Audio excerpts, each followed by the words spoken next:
Welcome to our channel. Today we how to enable HSA contributions with Optum Bank for triple tax benefit. To enable HSA contributions with Optum Bank, first, ensure you have an eligible high-deductible health plan.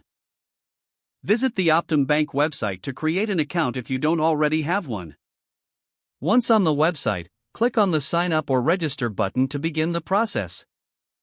Fill in the required personal information such as your name, email address, and social security number.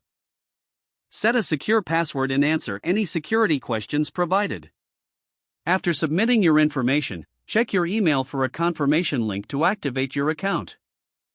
Log into your newly created account using your email and password. Navigate to the Health Savings Account section of the dashboard. Select the option to enroll in an HSA. Review the terms and conditions and click Accept to proceed. Next, link your bank account to fund your HSA contributions. Enter your bank account information and verify the account to facilitate transfers. Choose your contribution amount for the year, keeping in mind the IRS limits for HSAs. Confirm your desired contribution schedule, whether it's a one-time deposit or regular contributions. After reviewing your HSA setup, complete the enrollment process. You will receive a confirmation of your HSA enrollment via email. Once your HSA is active, you can begin making contributions.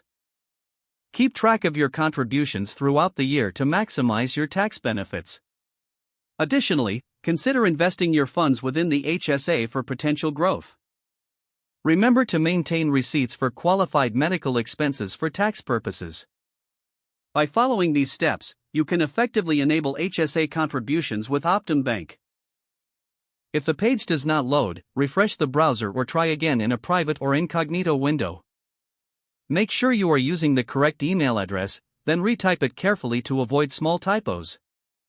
If your password is not accepted, use the reset option and create a new strong password you can remember.